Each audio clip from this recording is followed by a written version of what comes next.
A grande tríplice conjunção de 2020, mas afinal, o que significa isso? Por que esse evento está sendo tão marcante e tão falado por tantas pessoas? Bom, nesse vídeo aqui eu vou estar introduzindo esse assunto, vai ser uma série de 3 vídeos, onde eu vou estar explicando o que significa, o que significa em termos mitológicos, como vai afetar o mundo, o Brasil, cada um individualmente. E esse material aqui nada mais é do que um material de estudos, fruto daquilo que eu assisti no simpósio do Sinarge de 2019, que foi todo voltado para a temática de 2020.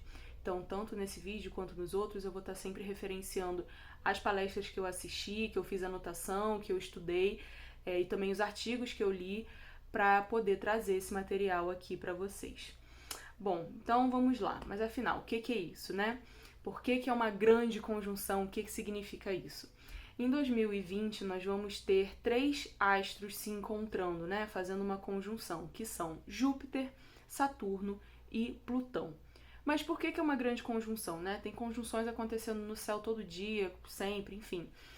Bom, a partir de Júpiter, nós temos o que chamamos de planetas sociais, geracionais, os planetas lentos. Por que eles são denominados dessa forma? Porque são planetas que têm uma órbita zodiacal que é mais longa, leva mais tempo para passar pelos 12 signos do zodíaco. Então, Júpiter é o primeiro deles, leva 12 anos para passar por todos os signos do zodíaco, certo? Saturno é o segundo, leva 28 anos e meio para passar por todos os signos do zodíaco. Depois temos Urano, que leva 84 anos. Netuno, 165 e, por fim, Plutão, que leva 248 anos. Então, agora em 2020, a gente tem Júpiter, Saturno e Plutão, né, que é o último. Por isso que é uma grande conjunção, né? É um evento histórico, é um evento que não vamos testemunhar novamente. Para se ter uma ideia, a última vez que esses 3 planetas se encontraram foi no ano de 1146. Então, é realmente algo muito marcante. E, além desses 3 juntos em Capricórnio, os outros 2 planetas lentos, Urano e Netuno, vão estar em conexão com essa turma também. Urano está passando por Touro, então um signo de terra, assim como Capricórnio, trazendo total significância para o que esse encontro em Capricórnio vai nos dizer. E Netuno em Peixes, em alguns momentos, vai estar fazendo alguns aspectos com essa turma em Capricórnio, ou seja, vai estar conversando com eles e também trazendo as suas significâncias para essa festa toda. E assim, claro, temos junto desses planetas todos em Capricórnio o Nodo Sul, que também está em Capricórnio e traz os seus significados junto. Ok, falando agora em termos de datas, né? O que vamos ter em 2020? Bom, começa dia 12 de janeiro, nós temos o encontro de Saturno e Plutão. Júpiter vai estar distante deles em 13 graus e 25 minutos. No dia 4 de abril, temos o primeiro encontro de Júpiter e Plutão. Saturno vai estar distante deles 6 graus e 2 minutos. Depois, em 30 de junho, quando Júpiter estiver retrógrado, vamos ter mais um encontro Júpiter e Plutão. Saturno vai estar distante deles 6 graus. E aí, em 12 de novembro, nós temos a terceira e última conjunção de Júpiter e Plutão. Dessa vez, Saturno vai estar distante deles apenas 4 graus e 3 minutos, o que vai marcar a máxima concentração do encontro desses planetas. Em 12 de novembro será o ápice de todo esse encontro.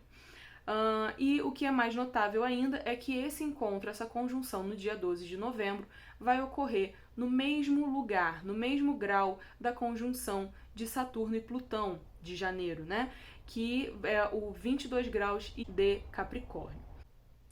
Depois, no dia 21 do 12, nós temos o encontro Júpiter e Saturno.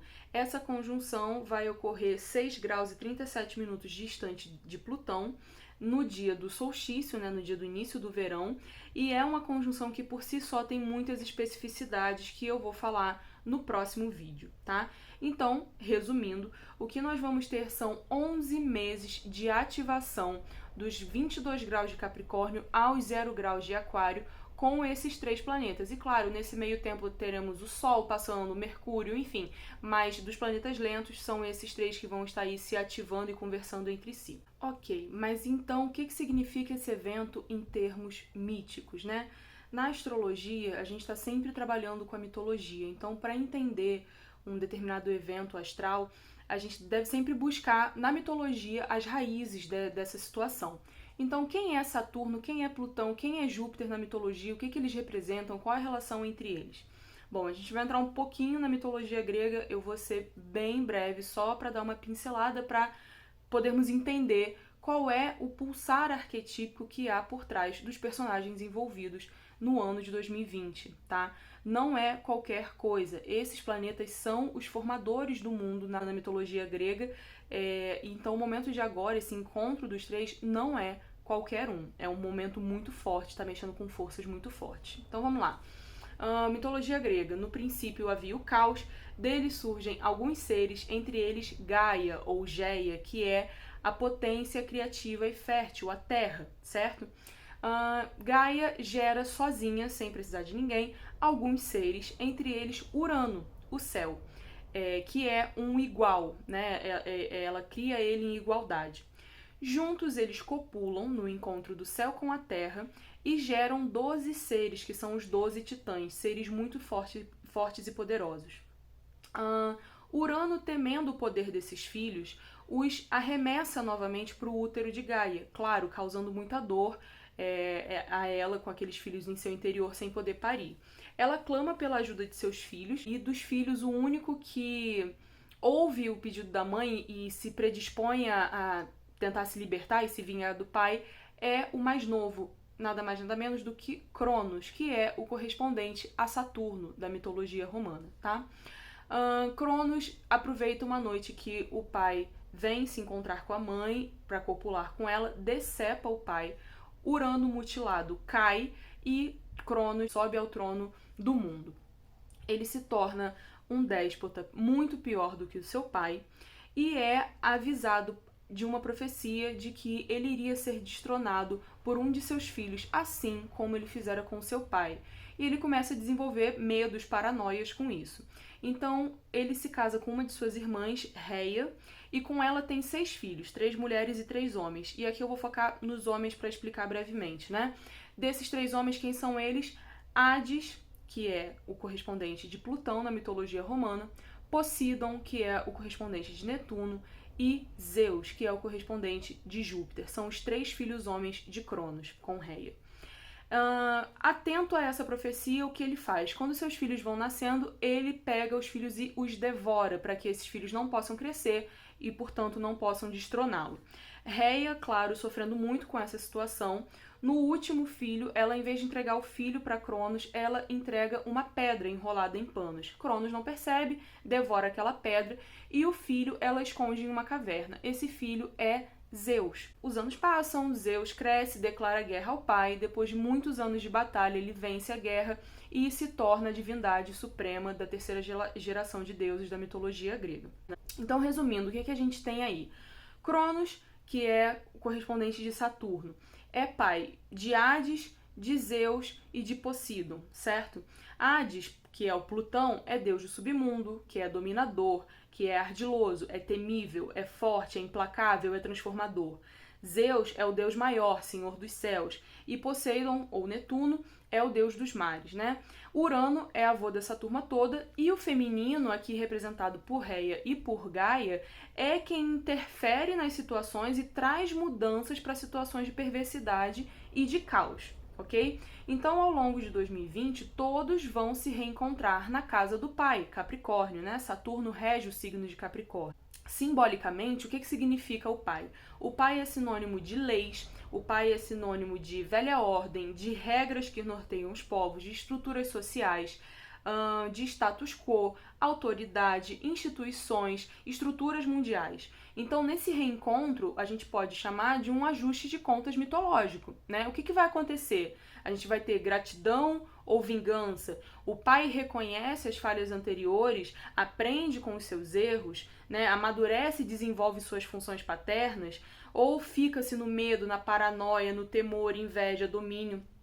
e estratégias ardilosas, que é muito característico de toda essa história. Vão ser lições ou repetições? Isso é um livre-arbítrio da humanidade.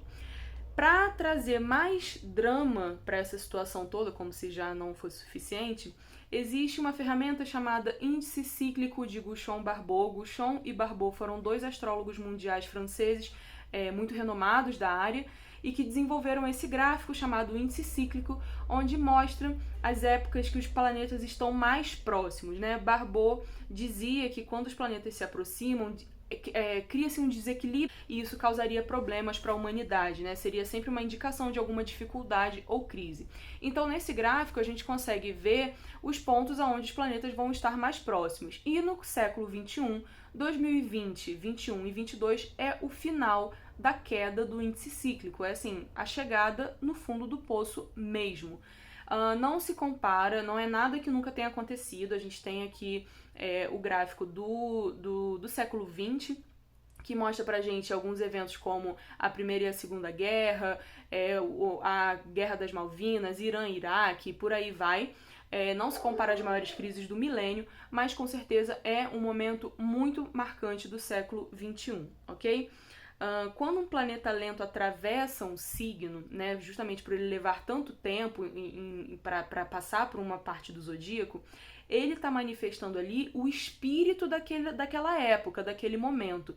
Então, com uma concentração deles em terra, né, 3 em Capricórnio e um deles em Touro, o mundo material, que é o que a Terra representa, está passando por profunda e radical mudança, por transformações definitivas. Né? Novos paradigmas para se pensar consumo, para se pensar matéria, estão surgindo. Então, entendendo isso tudo em termos dos signos envolvidos, né? O que é Capricórnio? Capricórnio é um signo cardinal de terra. A cruz cardinal, os signos cardinais, falam de gerar energia, criar potência, ok? E o elemental terra fala de natureza e economia. Então, a orientação temática de 2020, 21, 22 é de mudanças de ações relativas às questões ambientais e econômicas, tá? Então, consumo consciente sustentável, desenvolvimento sustentável versus o sistema capitalista, como que se chega no equilíbrio, né? Vou voltar a esse ponto do capitalismo quando a gente falar especificamente de Saturno e Júpiter no próximo vídeo. O Nodo Sul também está aí junto dessa turma, né? O Nodo Sul, ele é um ponto, não é um planeta, e ele atua puxando para trás, né? Mexendo naquilo que é familiar, no que vem do passado, não deixando ir em frente. Além disso, 2020 vai ser um ano com muitos eclipses, e para os antigos, quanto mais eclipses um ano tem, mais importante aquele ano é. Desses 6 eclipses que teremos, um deles será um eclipse solar total, no dia 14 de dezembro de 2020. E os eclipses são sempre momentos marcantes, né? Para os antigos, que observavam o céu a olho nu, eclipse era sempre um sinal de alguma mudança muito brusca, de coisas vindo à tona, de queda de líderes, né? Então agora o último eclipse solar total que tivemos foi visto principalmente no Chile, né? Alguns meses depois começou todas essas manifestações que têm ocorrido no Chile, o líder de lá por um fio. Então é bom a gente ficar atento a esse eclipse que vai vir no final do ano que vem. Então é isso, essa introdução ao tema sobre a conjunção, a grande conjunção de 2020. No próximo vídeo eu vou estar falando mais especificamente sobre o que significa o encontro de Saturno e Plutão, de Júpiter e Plutão, de Júpiter e Saturno, o que essas conjunções representam, as suas especificidades, as datas em que vão ocorrer, e dando sequência a esse assunto. E vou deixar aqui no final as referências dos astrólogos cujas palestras serviram de material de estudos para fazer esse vídeo e poder trazer essas informações. Então é isso, até o próximo vídeo.